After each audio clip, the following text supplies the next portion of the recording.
விஜய் தலைமையிலான ஆட்சி அமைந்து சில மாதங்களே ஆகியுள்ள நிலையில் மாநிலத்தின் முக்கியமான அரசியல் மற்றும் நிர்வாக சிக்கல்களில் அரசு எடுக்கும் முடிவுகள் பெரும் விவாதத்தையும் விமர்சனத்தையும் கிளப்பியுள்ளன. காவிரி மேகதாது பிரச்சினை, எதிர்க்கட்சி தலைவரை கைது செய்த விவகாரம் மற்றும் முக்கிய குற்றச்சாட்டுகளில் சிக்கிய தலைவர்கள் மீதான சட்ட நடவடிக்கைகள் என அனைத்திலும் தாவேகா அரசு தொடர் பின்னடைவுகளை சந்தித்து வருவதாக அரசியல் விமர்சகர்கள் கருத்து தெரிவித்து வருகிறார்கள். காவிரி ஆற்றின் குறுக்கே மேகதாதுவில் அணை கட்ட கர்நாடக அரசு தீவிரம் காட்டி வரும் சூழலில் அம்மாநில முதல்வர் டி.கே. சிவகுமாருடன் நேரில் பேச்சுவார்த்தை நடத்த முதல்வர் விஜய் திட்டமிட்டிருந்தார். ஆகஸ்ட் 3 அன்று பெங்களூர் சென்று இந்த பேச்சுவார்த்தை நடத்த 13 பேர் கொண்ட குழுவுடன் விரிவான அறிக்கையும் தயார் செய்யப்பட்டது.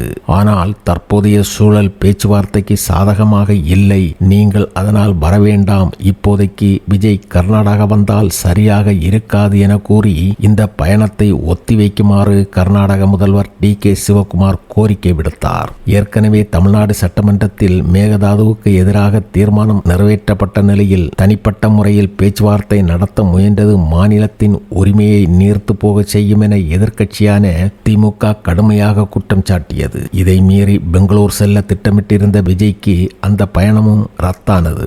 இதனால் அரசியல் ரீதியில் விஜய் அரசுக்கு இது மிகப்பெரிய பின்னடைவாக மாறியது.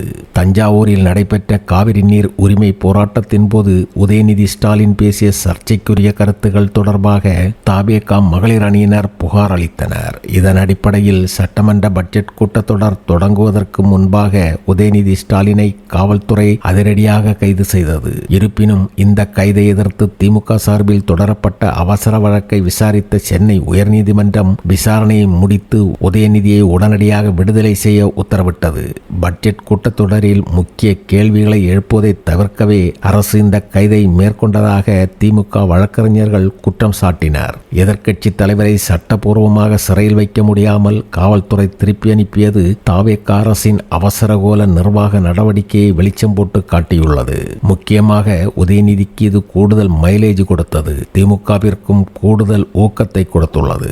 அதேவேளையில் டாஸ்மாக் முறைகேடுகள் மற்றும் குதிரை பேர வழக்கில் முன்னாள் அமைச்சர் செந்தில் பாலாஜி மீது சட்ட ரீதியான நடவடிக்கைகளை தாவேகா அரசு துரிதப்படுத்தியது. செந்தில் பாலாஜியின் வீடுகள் மற்றும் அவருக்கு தொடர்புடைய இடங்களில் தொடர் சோதனைகள் நடத்தப்பட்ட போதிலும் அவரது முன்ஜாமீன் மனுக்கள் தள்ளுபடி செய்யப்பட்ட பிறகும் உச்சநீதிமன்றத்தை அணுகி அவர் சட்ட போராட்டத்தை நடத்தி வருகிறார். இதில் அவருக்கு வெயில் கிடைத்துவிட்டதால் அவரை கைது செய்வதில் தாவேகா அரசு தோல்வியடைந்தது. இந்த வழக்கிலும் தாவேகா கடுமையான பின்னடைவை சந்தித்துவிட்டது. சினிமா புகழையும் மக்கள் ஆதரவையும் கொண்டு ஆட்சியை பிடித்த தாவேகா பெரிய அளவிலான மாநில பிரச்சனைகளான நதிநீர் உரிமை, சட்ட ரீதியான கைது நடவடிக்கைகள் மற்றும் குற்றவியல் வழக்கு போன்றவற்றில் போதுமான அனுபவமின்மையை வெளிப்படுத்திவிட்டது. முக்கியமான அரசியல் நகர்வுகளில் தீர்க்கமான மற்றும் முதிர்ச்சியான முடிவுகளை எடுக்க தவறினால் விஜயின் தாவேகா அரசுக்கு மக்களிடையேயான செல்வாக்கு குறையும் அபாயம் உள்ளது என அரசியல் ஆய்வாளர்கள் எச்சரிக்கின்றனர்.